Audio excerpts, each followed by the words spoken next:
மேடை நிகழ்ச்சிக்கு நாங்கள் கொடுத்திருக்கிற தலைப்பு, கடவுளிடம் நீங்கள் பேச வாய்ப்பு கிடைத்தால் என்ன வரம் கேட்பீர்கள்? எதற்காக திட்டுவீர்கள்? எதற்காக புலம்புவீர்கள்? எதற்காக நன்றி சொல்வீர்கள்? நம்ம தமிழகத்துல 146 ஆண்டுகளாக இல்லாத வறட்சி. இங்க குடிக்க தண்ணி இல்ல. ஆனா அந்த கொக்கோ கோலா கம்பெனிக்காரனுக்கும் பெப்சி கம்பெனிக்காரனுக்கும் எப்படி தான் தண்ணி போகுதுன்னே தெரியலையா? ஐயா, அந்த கொக்கோ கோலா கம்பெனிக்காரனுக்கும் பெப்சி கம்பெனிக்காரனுக்கும் தண்ணி எப்படியா போகுதுன்னு கேட்டா 1049 மில்லியன் கன அடி தண்ணி வேஸ்டா உபரி நீரா கடல்ல கலக்குதான். அதுல இருந்து இவங்க 43 மில்லியன் கன அடி தண்ணிய மட்டும் உருவி அவங்கள்ட்ட குடுக்குறானுங்களா? அப்ப இங்க இருக்கல நான் முட்டா பசங்களாயா? நம்ம நாட்டு உணவை, நம்ம நாட்டு உடையை, நம்ம நாட்டு மொழியை யாரு கேவலமாக நினைக்கிறார்களோ அவர்கள் அழியத்தான் செய்வார்கள்.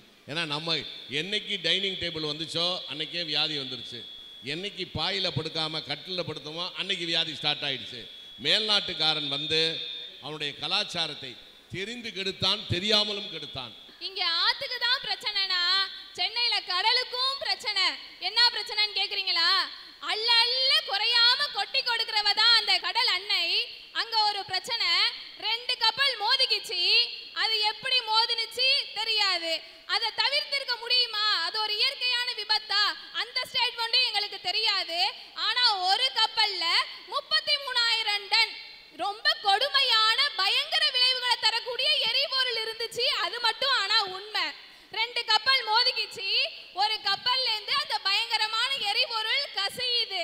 அதிகாரிங்க உடனே நடவடிக்கை எடுத்திருக்கணுமா? எடுக்கல. இல்ல இல்ல ஒண்ணு பெரிய பாதிப்புலாம் இல்லங்க, இந்த 1 டன் தான் கொட்டுனுச்சு. அடுத்த ஸ்டேட்மெண்ட் 2 டன் தான் கொட்டுனுச்சு. அதுக்கும் அடுத்த ஸ்டேட்மெண்ட் 10 டன் தான் கொட்டுனுச்சு. அதுக்கு அதிகாரப்பூர்வமா எந்த தகவலுமே எங்களுக்கு தெரியல. அளந்து சொல்றாங்களா? வெளியே வர ஒண்ணு ஒண்ணா எந்த உடனடியா எந்த ஒரு நடவடிக்கையுமே எடுக்கல. அங்க என்ன நடக்குதுன்னே புரியல. அந்த எரிபொருள் கொஞ்சம் கொஞ்சமா கடல்ல கலந்துகிட்டே வருது. தகவல் வெளியில இருக்கவங்களுக்கு தெரியுது. அவனும் கடந்து கதறாயா, இது மிகப்பெரிய பேரிடர், இதை எப்படியாவது தவிர்த்துடணும்னு அவனுக்கு தெரிஞ்ச யோசனைகள் எல்லாத்தையுமே சொல்றாங்க. ஒண்ணும் இல்ல, இந்த தேங்காய் மட்டனார அப்படியே பிச்சு போடுங்கயா, அது அப்படியே உறிஞ்சிக்கும், அதுக்கப்புறம் நம்ம ஃபில்டர் பண்ணி எடுத்துக்கலான்னு. அதிகாரி எல்லாம் ஒன்னும் காதுல வாங்கல. இந்த நேரத்துல நாடாளுமன்றத்துல சொல்லிட்டு இருக்காரு, மக்களே ஒன்னும் பயப்படாதீங்க, அதெல்லாம் 3 கோடி ரூபாய்க்கு நவீன எந்திரம் நாங்க வாங்கிட்டோம், இந்த பேரிடரை தவிர்த்தலான்னு. உடனே இங்க வந்து பார்த்தா அந்த நவீன கருவி என்ன தெரியுமாயா? வாளியா, வெறும் கையா. மந்திரிகளை பத்தி குறைப்படுறதுல அர்த்தமே இல்லை. மந்திரிங்கன்னா எப்போதுமே அப்படிதான். நீங்க சதுரங்க விளையாட்டு பார்த்திருப்பீங்க. அந்த விளையாட்டுல கூட மந்திரி நேர் வழியில போனதா சரித்திரமே கிடையாது. மன்னர்கள் காலத்தில் முதலைகள் இருக்கும் கோட்டைக்கு வெளியே, இப்ப கோட்டைக்கு உள்ளே. இப்படிப்பட்ட பேரிடரையே ஒரு சிறிய விபத்தா நினைச்சு கடந்து செல்ற ஆட்சியாளர்களையும் அதிகாரிகளையும் எதுக்கியா படைச்சன் தான் நான் கடவுளை திட்டுறேன். ஒன்னும் இல்ல, ஒரு சாதாரணமான இயற்கை உணவு, ஒரு பீட்ரூட்டை சாப்பிட்டாலோ ஒரு கீரையை சாப்பிட்டாலோ அந்த கலரை நம்ம உடம்பு ஏத்துக்குதாயா? அடுத்த நாள் வெளியில தள்ளிடுது நம்ம உடம்பு. அப்படிப்பட்ட மனிதர்கள் சாப்பிடுற சாப்பாட்டுல பச்சை பட்டாணில இருந்து ஆரம்பிச்சு ஆப்பிள் வரைக்கும் பல கடப்பட பொருள்களை சேர்த்து மனித உயிரை கொஞ்சம் கொஞ்சமா பறிக்கிற கலப்படக்காரர்களை எல்லாம் எதுக்காக படைச்சேன்னு கேட்டுதான் நான் கடவுளை திட்டுறேன். நம்ம நாட்டுல குடியரசு தினம் கொண்டாடுறோம், சுதந்திர தினம் கொண்டாடுறோம், அதையும் விட்டு தள்ளுங்க. ஒரு சாதாரண கோவில் பண்டிகையோ ஏதோ ஒரு சாமி சம்பந்தமான ஒரு பண்டிகையை கொண்டாடுறோம். எப்படி கொண்டாடுறோம்? 1000 போலீசார் குவிப்பு, 10,000 போலீசார் குவிப்பு, பலத்த பாதுகாப்பு. எதுக்கு இது? இந்த சுதந்திரமான நாட்டுல ஒரு பண்டிகையை கூட கொண்டாட முடியாத அளவுக்கு எங்களை பயமுறுத்துற, சாதாரண மக்களை பயமுறுத்துற பயங்கரவாதிகளை எதுக்காக நடமாட விடுறேன்னு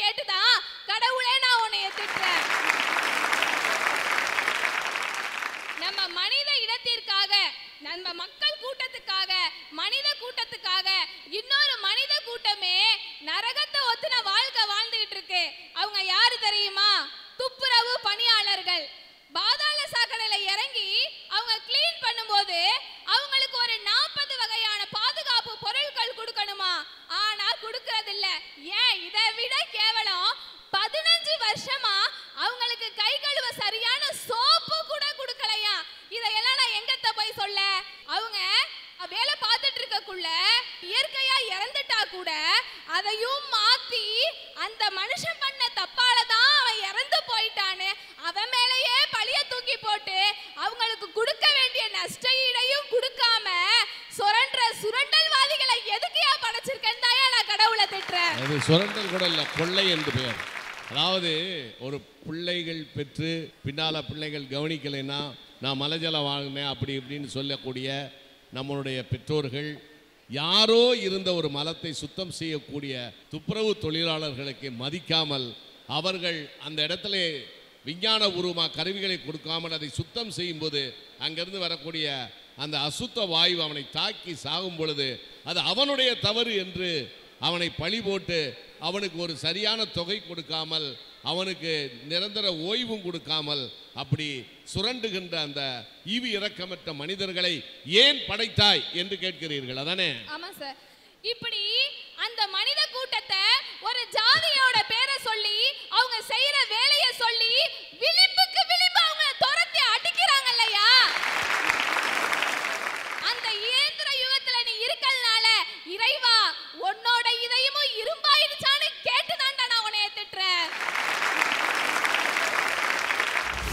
உலகத்திலே நாகரிகம் தொடங்கிய காலகட்டத்தில் நாகரிகத்தின் உச்சாணி கொம்பிலே இருந்த தமிழகத்திலே தோற்றுவித்தாயே கடவுளே, அதற்காக உனக்கு நான் நன்றி சொல்லுகிறேன் என்று சொல்கிறேன். அதோடு மட்டுமா, என்னை மனிதனாக படைத்தாயே அதற்காக நன்றி. ஏன்? நல்ல வேளை நாயா படைக்கல, படைச்சிருந்தா கல்லால் அடிச்சே கொண்டு இருப்பாங்க. பசுமாடை பிறந்திருந்தா கண்ணுக்குட்டிக்கு கூட பால் கொடுக்காம என்ன காம்பையே இழுத்து கொன்னே படுக்க வச்சிருப்பான். காளமாடா பிறந்திருந்தா வண்டியிலையும் ஏரிலையும் புட்டி என்ன மிதிச்சே சாகடிச்சிருப்பான். நல்ல வேளை நீ நாயாகவும் படைக்கவில்லை, மாடாகவும் படைக்கவில்லை. அல்ப சந்தோஷம் இடையில ஒருவேளை கடவுளே அடுத்தது நீ நாயாக படைக்க விரும்பினால் நடிகை வீட்டு நாயாகவாவது என்னை படை. விரும்பிய போது மடியிலே படுக்கலாம், அவள் விரும்பிய போது முத்தமும் கொடுக்கலாம். கட்டிய மனைவிக்கு ஒரு நல்ல புடவை எடுத்து கொடுப்பதற்கு கூட இயலாத வறுமையான சூழல். தான் பெற்ற பிள்ளைகளுக்கு ஒருவேளை உணவு கூட வயிறார போடுவதற்கு இயலாத வறுமையான சூழல். ஏன்?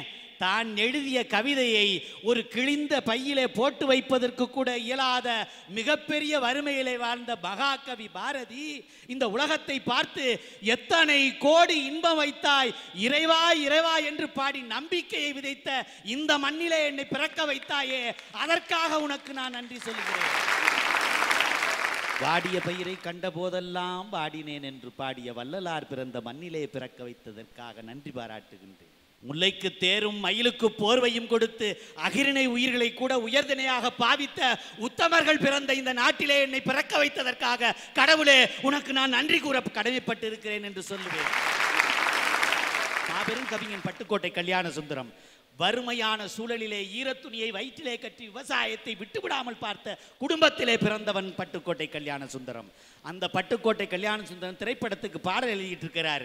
வளர்ந்து வருகின்ற நேரத்தில் ஒரு வடநாட்டு தயாரிப்பாளர் அவரை அழைச்சிட்டு வந்து பாட்டு எழுத சொல்லணும், அவரை கூப்பிட்டு வாங்கன்னு சொல்றார். இவரும் மதிச்சு போறார். கூப்பிட்டு போன உடனே அந்த தயாரிப்பாளர் சொல்றாரு, மேலே இங்கிலையும் பார்க்கிறாரு, கசங்கிய ஆடை, கேசம் கலைந்து இருக்கிறது, வாடிய முகம், ஒட்டிய வயிறு, ஒல்லியான தேகத்தில் இருக்கக்கூடிய அந்த மனுஷனை பார்த்து இந்த ஆளா பாட்டு எழுத போறான், இவனையா கூப்பிட்டு வந்து நிற்கிறேன்னு மச்சம் வந்ததுனால கொஞ்ச நேரம் இங்கே நில்லுன்னு சொல்லிட்டு உள்ளார போயிட்டான் அந்த தயாரிப்பாளர். உடனே பேப்பர் எடுத்தார் பட்டுக்கோட்டை கல்யாண சுந்தரம். ஒரு வாக்கியத்தை எழுதினார். என்ன வாக்கியம் தெரியுமா? தாயால் பிறந்தேன், தமிழால் வளர்ந்தேன், நாயே உன்னை தெருவினிலே கண்டேன், நீ யார் என்னை நில்லென்று சொல்வதற்கு நீ எழுதி வச்சிட்டு போய் தன்மானத்தை எக்காலத்திலும் விடாதே என்று வாழ்ந்த கவிஞன் பிறந்த மண்ணிலே பிறக்க வைத்ததற்காக நான் நன்றி சொல்லுகிறேன். பறவையில ரொம்ப பிடிச்ச பறவை எது தெரியுமா? வாத்து தாங்க. அது ஒண்ணுதான் பேக்கு பேக்குன்னு சொல்லிக்கிட்டு ஃப்ரெண்டில் போயிட்டே இருக்கு.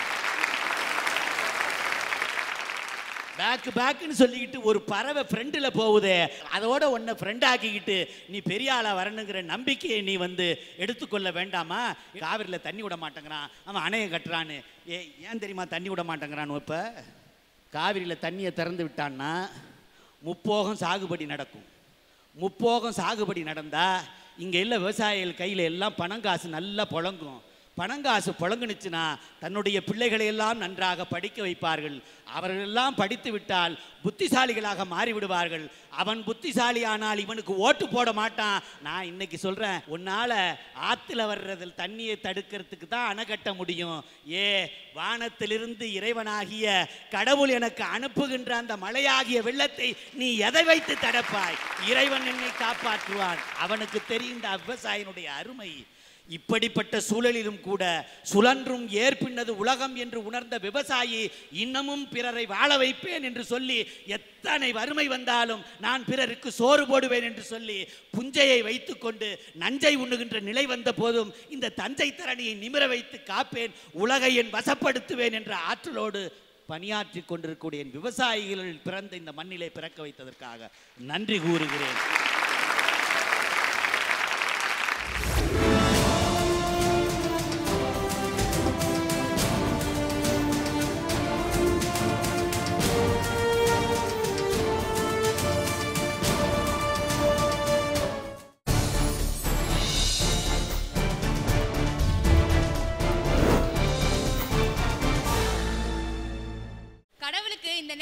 நன்றியை சொல்ல வந்திருக்கேன் ஐயா.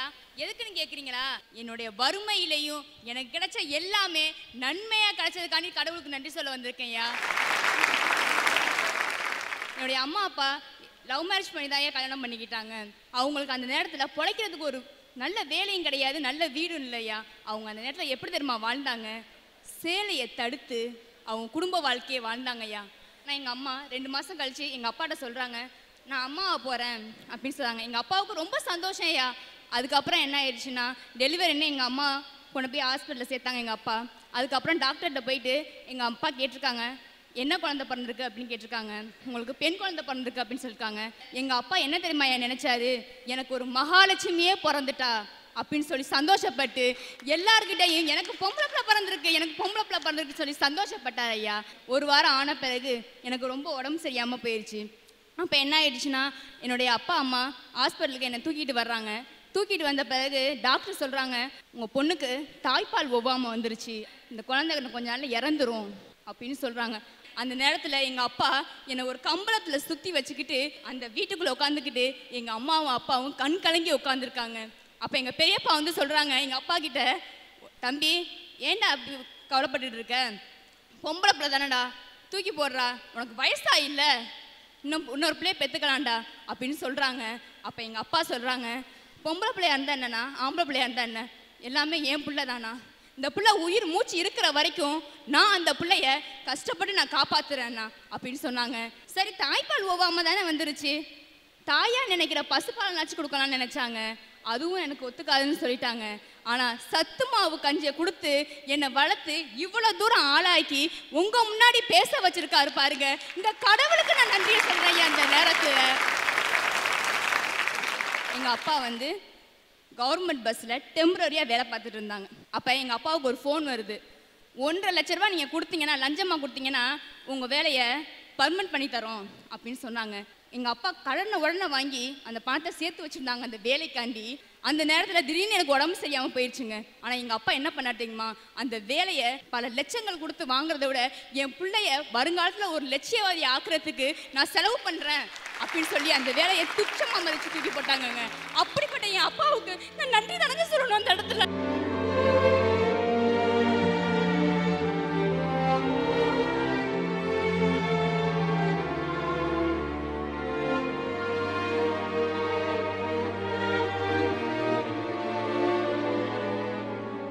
எனக்கு 5 வயசு ஆனிச்சு. ஸ்கூலுக்கு சேர்த்துட்டு எங்கள் அம்மா அப்பா அந்த நிலையில் ரொம்ப கஷ்டப்பட்டாங்க. ஸ்கூலில் பிள்ளைங்களாம் ஆசைப்பட்டு மிட்டாய் வாங்கி சாப்பிடுங்க, புது ட்ரெஸ்ஸு போடுங்க, புது பேக்கு கொண்டு வருங்க, புது பாக்ஸ் ஜாமெண்ட்ரிலாம் கொண்டு வருங்க. அந்த நேரத்தில் வந்து நான் எங்கள் அம்மாட்ட கேட்பேன், அம்மா எனக்கு அந்த பொண்ணு வச்சிருக்குமா, ஆசையாக இருக்குமா, எனக்கு இன்னும் வாங்கி தர முடியுமா? எங்கள் அப்பாட்ட கேட்பேன். எங்கள் அப்பா கண்ணு கலங்கிக்கிட்டு வாங்கி தர மாட்டேன்னு சொல்ல மாட்டாங்க, வாங்கி தரேம்மா அப்படின்னு சொல்லுவாங்க. பெற்றவங்களுக்கு எது தெரியுமா வலி? புள்ள ஆசைப்பட்டதை வாங்கி தர முடியலையே, அந்த ஒரு வலி இருந்துச்சுங்க. அப்போ அந்த உணர்வு எனக்கு புரியலை. கஷ்டப்பட்டு நான் 12வது படித்து முடிச்சிட்டேங்க. முடித்த பிறகு அப்பா நான் 12th முடிச்சிட்டேன், நான் படிக்கணும்னு ஆசைப்பட்றேன் அப்படின்னு நான் சொன்னேன். அதுக்கு சொன்னாங்க, அம்மா நீ 12வது வரைக்கும் படித்து முடிச்சிட்ட, உனக்கு அடுத்து 2 பிள்ளைங்க இருக்காங்க, அவங்களையும் நான் படிக்க வைக்கணும்.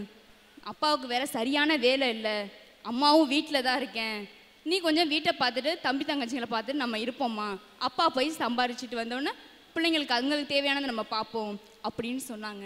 அந்த நேரத்தில் எங்கள் அப்பா வந்து கேட்டாங்க என்கிட்ட, நீ என்னம்மா படிக்க ஆசைப்படுற அப்படின்னு என்கிட்ட கேட்டாங்க. நான் சொன்னேன், 4 பேருக்கு நல்லது செய்கிற நர்சிங் தொழில படிக்கிறப்பா நான் அப்படின்னு ஆசைப்பட்டேன். எங்கள் அம்மா கடனை உடனே வாங்கி என்னை படிக்க வச்சாங்கங்க. நான் படித்து முடிச்சிட்டேன். ஒரு ப்ரைவேட் ஹாஸ்பிட்டலில் நான் வேலைக்கு போனேன். வேலைக்கு போய் நல்ல வேலை செஞ்சேங்க. 1 மாதம் ஆயிடுச்சு. 1 மாதம் ஆன பிறகு சம்பளம் கொடுத்தாங்க எனக்கு. எங்கள் அம்மா அப்பாட்ட கொடுத்து அவங்க காலில் விழுந்து நான் ஆசீர்வாதம் வாங்கினேன். அப்போ எங்கள் அம்மா அப்பா என்ன சொன்னாங்க தெரியுமாங்க, ஏன் புள்ள இனிமேல் குடும்பத்தையும் காப்பாற்றுவா, 4 பேருக்கு நல்லதும் செய்வா அப்படின்னு நினச்சி எங்கள் அம்மா அப்பா சந்தோஷப்பட்டாங்க. அந்த பணத்துக்கு அவரை பிரித்து பார்த்தாங்க. பிரித்து பார்த்தா அதில் 9,000 ரூபா இருந்துச்சுங்க. அந்த 9,000 ரூபா அந்த நிமிஷம் எனக்கு 10,000 ரூபா மாதிரி இருந்துச்சுங்க. அப்படி பேர் சந்தோஷத்தை கொடுத்த கடவுளுக்கு நான் நன்றி சொல்கிறேங்க. கொஞ்ச நாள் ஆயிடுச்சு. எங்கள் அப்பா எனக்கு ஃபோன் பண்ணுறாங்க. எங்கள் பெரியப்பா உடம்பு சரியில்லைன்னு சொன்னோன்னே டாக்டர்ஸை போய் நான் ஓடி போய் சொன்னேங்க, டாக்டர் எங்கள் பெரியப்பாவுக்கு உடம்பு சரியில்லை அப்படின்னு சொன்னேன். சிஸ்டர் என்ன சிஸ்டர் நீங்கள் இப்படி சொல்கிறீங்க, நீங்கள் இங்கே வேலை பார்க்குறவங்க, உடனே உங்கள் பெரியப்பா வர சொல்லுங்கள் அப்படின்னு சொன்னாங்க. எமர்ஜென்சியில் அட்மிஷன் போட்டு எல்லாம் செக்அப் பண்ணியாச்சு. அப்போ உடனே டாக்டர் என்னை கூப்பிட்டு, உங்கள் பெரியப்பாவுக்கு மூளையில் ரத்தம் உறைஞ்சி போயிருக்கு அப்படின்னு சொன்னாங்க.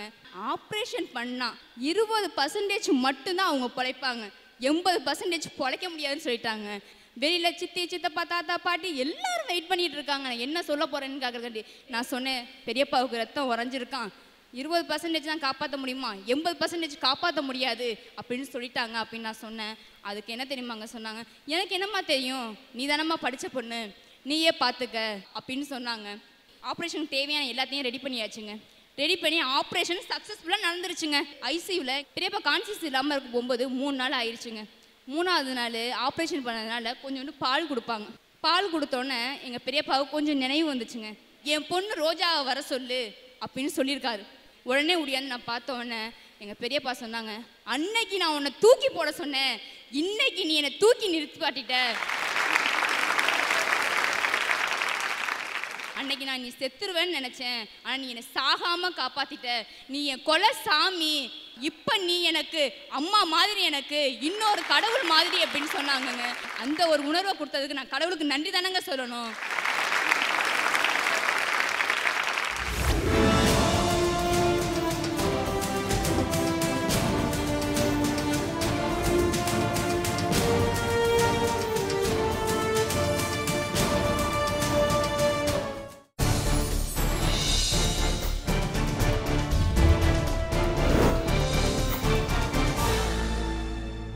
கடவுள் என்று சொன்னாலே ஒன்று உதவி செய்வார், இல்லது அவரை நேசிக்க வேண்டும். மனிதனுடைய பிறப்பே புத்தர் சொன்ன மாதிரி நேசித்தல் தான் முதல்ல. அன்புதான், அன்புதான் இன்ப ஊற்று, அன்புதான் உலக ஜோதி, அன்புதான் உலகமாக சக்தி என்றால் புத்தர். அந்த அன்பு கடவுளிடம் இருக்கிறது. உறங்க புறந்திண்ணை, ஒரு வீட்டில் திண்ணை கட்டி வச்சிருந்ததே எதுக்குன்னா உட்காந்து பேசுறதுக்கு இல்லை, எடுத்த வீட்லையும் அந்த வீட்லையும் உட்காந்து அரட்டை அடிப்பாங்க சாயந்தரம், அதுக்கல்ல.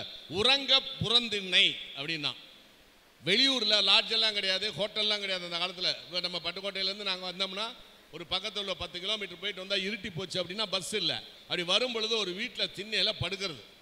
படுத்திருக்கும் போது அந்த வீட்டுக்காரன் நைட்டு தூங்க போகும்போது தண்ணி ஊற்றக்கூடாது சாப்பாட்டில், கதவை திறந்து பார்க்கணும். அந்த காலத்தில் பார்ப்பான், யார் படுத்திருக்கிறது, யாருப்பா, இல்லைங்க நான் ஒருத்தனாடுங்க, நான் காசியங்காடுங்க, பிச்சினிக்காடுங்க, எங்கே வந்த, சந்தைக்கு வந்தேன், மகளை பார்க்க வந்தேன், டைம் ஆகி போச்சு, ஊருக்கு போக முடியல, அப்படியா, சரி நாங்கள் படுத்துட்டு காலையில் போகிறேங்க. சரி படுத்துக்க. இந்த அவரை தெரியுமா இவரை தெரியுமா எல்லாம் விசாலம் ஐடி கார்டெல்லாம் கேட்குற மாதிரி கேட்டால் ஓகே. சாப்பிட்டியா? நான் சாப்பிட்டேங்க. ஓகே. சாப்பிட்லங்க.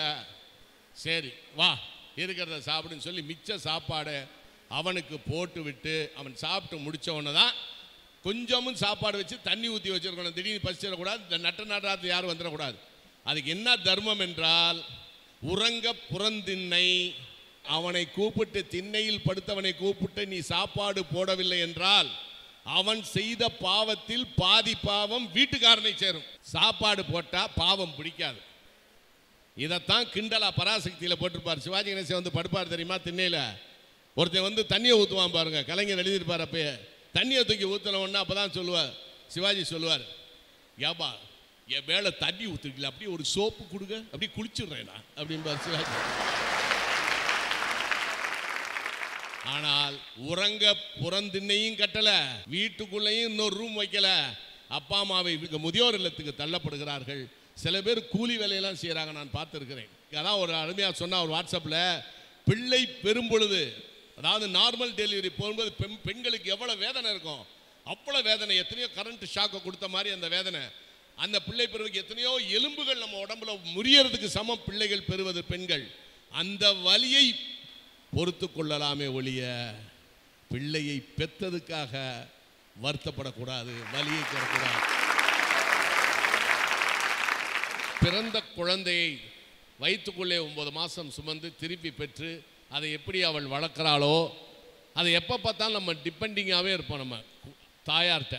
ஆனால் 12 வயதுக்கு மேலே தாய் தகப்பனை விட்டு பிரிந்து போய் 19 வயதுக்கு மேலே தனியாக போய் 22 வயதுக்கு மேல் சுயமாக சிந்தித்து வாழக்கூடிய அந்த மனிதனுக்கு பிறப்பில் இருந்தே யாராவது நமக்கு உதவி செய்ய மாட்டார்களா என்பது அவனுடைய பிறப்பின் அடிப்படையில் வந்த குணாம்சம். அந்த குணம் அது இறைவன் வரைக்கும் இருக்கிறது. அதனால் அந்த நம்பிக்கைக்கு எதை எடுத்தாலும் நன்றி சொல்வது, அப்புறம் திட்டுவது, அப்புறம் புலம்புவது, வரம் கேட்பது, இப்படி பல்வேறு தலைப்புகளில் எல்லாரும் பேசினாங்க. என்னதான் பேசி எப்படி தான் முடிவெடுத்தாலும் கடவுள் இருக்கா இல்லையா என்பது கேள்வி அல்ல.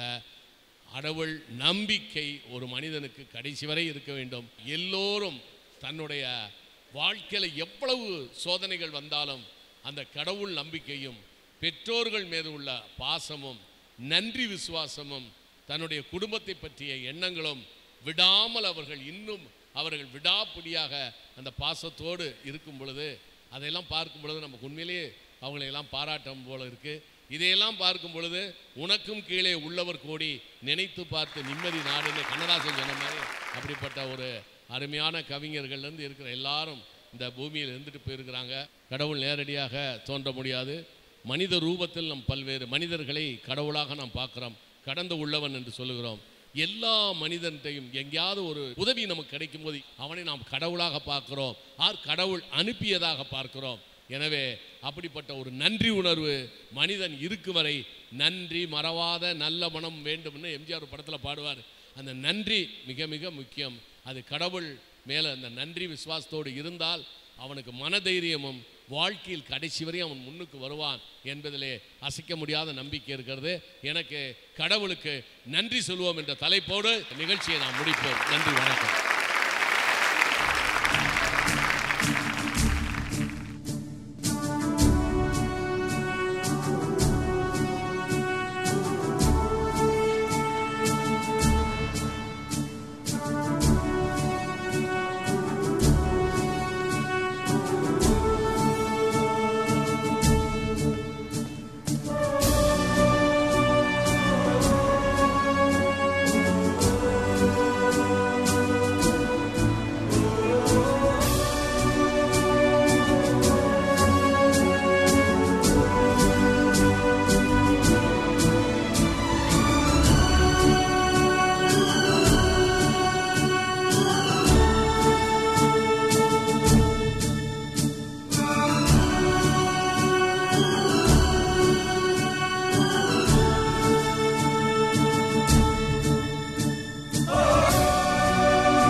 இது உங்க மேடை நிகழ்ச்சியை உங்கள் ஊரில் நடத்த வேண்டுமா?